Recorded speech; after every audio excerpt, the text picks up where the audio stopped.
أعوذ بالله من الشيطان الرجيم بسم الله الرحمن الرحيم الحمد لله رب العالمين والصلاة والسلام على رسوله وعلى آله وصحبه أجمعين Assalomu alaykum va rahmatullohi va barakatuh. Hurmatli birodarlar, hurmatli opa-singillar. Inshaalloh mana bugun ikkinchi darsimizga o'tamiz. Demak, arab alifbosida harflar mahrajini o'rganishni davom etamiz. O'tgan darsimizda quyidagi 5 ta harf mahrajini o'rgangan edik. Bular alif, ba, ta, sa hamda jim harflari edi. Bugun esa quyidagi harflarga o'tamiz inshaalloh. Bular ha, xo, dal, zal hamda ro harflari. Demak, arab alifbosining 6-harfi bu ha harfi. Demak, o'zbek tilida, zamonaviy o'zbek tilida bu harfga to'g'ri keluvchi, ya'ni bu tovushga to'g'ri keluvchi tovush yo'q. O'zbek tilimizda bu tovush demak yo'q. Demak, bu tovushni mahrajiga e'tibor beramiz. Mahraji biroz endi biz uchun yangi harf bo'lgani uchun qiyinroq tuyulishi mumkin. Demak, avvalo tovushni paydo bo'lish o'rniga qaraymiz, ya'ni halqum o'rtasida paydo bo'ladi bu tovush. Ya'ni bo'g'iz mushaklari taranglashadi, bir-biriga yaqinlashib keladi, juda ham tig'izlashadi va og'zimizda, ya'ni bo'g'zimizda bir kichik yo'lakcha hosil bo'ladi. Mana shu yo'lakchadan otilib chiqqan havo mana shu ha tovushini beradi. Demak, bu tovushni talaffuz qilishda bitta narsaga e'tibor beramiz. Barcha ovoz a'zolari taranglashib turadi. Taranglashib turib, havo o'tganini biz sezishimiz ham kerak. Sezamiz, agar qo'limizni, kaftimizni yoyib og'zimizga olib kelsak, talaffuz qilsak, mana ha deb talaffuz qilamiz. Hatto og'zimizdan chiqqan o'sha bo'g'zimizdan o'tgan havo kaftimizgacha yetib kelganini sezishimiz kerak. Kaftimizga havo tegadi. Demak, bu harfni talaffuz qilganimizda barcha nutq a'zolarimiz, barcha ovoz a'zolarimiz taranglashgan holatda turadi. Demak, buni boshqa o'zbek tilidagi yumshoq ha harfidan ko'ra asosiy farqi ham mana shunda. O'zbek tilidagi yumshoq ha harfini talaffuz qilganimizda bizni barcha nutq a'zolarimiz erkin holda bo'ladi. Bu harfni talaffuz qilishda esa taranglashib turadi. Keyingi harfga o'tamiz. Arab alifbosining keyingi harfi bu xo harfi. Demak, bu harf o'zimizning o'zbek tilimizdagi qattiq x harfi bilan talaffuzi to'la mos tushadi. Shuning uchun bu harfga ko'p to'xtalib o'tilmaymiz. Mana mahrajiga e'tibor bersak, halqumning eng yuqori qismida hosil bo'ladi bu tovush. Va agar bu tovushni talaffuz qilsak, xuddi tomog'imizni qirgandek, ya'ni sezishimiz kerak mana shuni. Xo deb talaffuz qilamiz. Keyingi harf, arab alifbosining keyingi harfi bu dal harfi. Dal harfi mahrajiga qaraymiz. Til uchi va oldingi ikki tepa tishning tubi. Bu harf jarangli undosh harf o'zimizning o'zbek tilimizdagi d harfi bilan talaffuzi to'la mos tushadi. Yagona farqi o'zimizda d harfi so'z o'rtasida yoki oxirida kelganda jarangsizlashib t harfiga aylanib ketadi. Lekin arab tilida bu harf doimo jarangli bo'lib turadi, ya'ni so'z o'rtasida kelsa ham, oxirida kelsa ham d deb talaffuz qilinadi. Mana mahrajini ko'rib turibsiz. Demak, keyingi harfga o'tamiz. Arab alifbosining keyingi harfi bu zal harfi.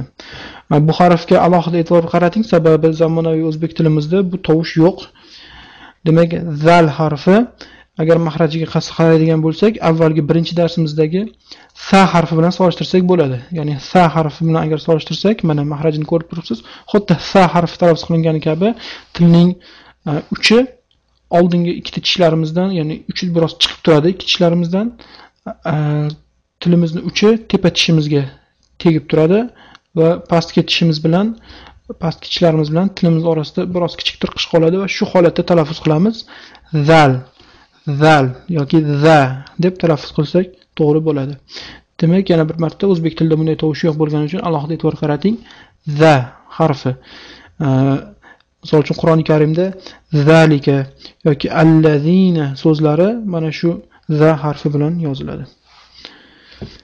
Keyingi harfga o'tamiz. Bu ro harfi arab tilidagi yagona titrovchi harf.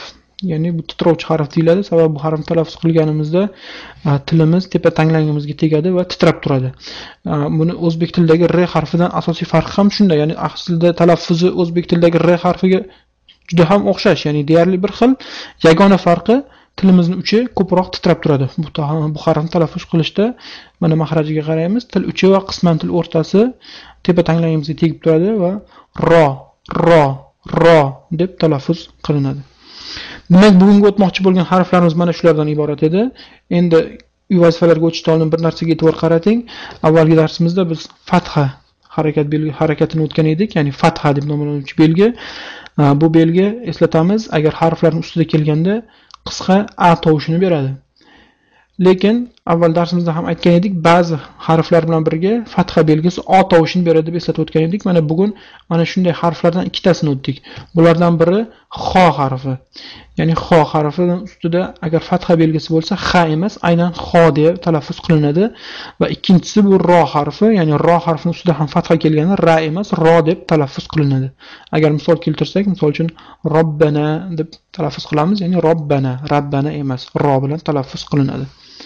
Demak, mana bugun o'tmoqchi bo'lgan darslarimiz shulardan iborat edi. Mana bugun o'tgan harflarimizni agar ustida fatha belgisi bilan o'qiydigan bo'lsak, mana ko'rib turibsiz hozir.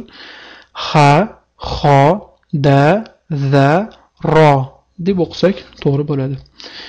Endi uy vazifalariga o'tamiz. Uy vazifalarida bir narsaga e'tibor qarating. Biz o'tgan darsimizda jim harfini o'tgan edik. Bugun yana ikkita harf, ha hamda xo harflari. Shu uchalasi juda ham bir-biriga o'xshash. Ularning yagona farqi nuqtasi.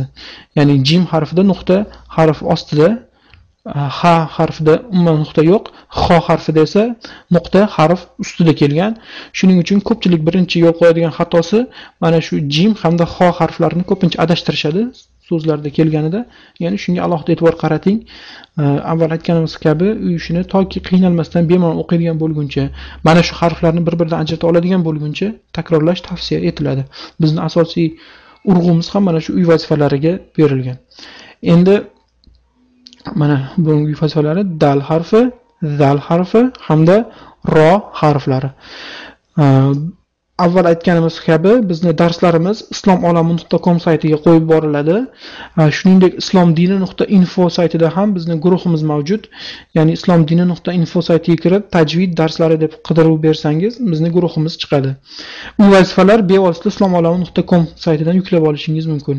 Videolar ham ana shu joyga, ana shu saytga qo'yiladi. Mana shu joyda biz bugungi darsimizga yakun yasaymiz. Subhanakallohumma va bihamdika ashhadu an la ilaha illa anta astaghfiruka va atubu ilayk. Assalomu alaykum va rahmatullohi va barakatuh.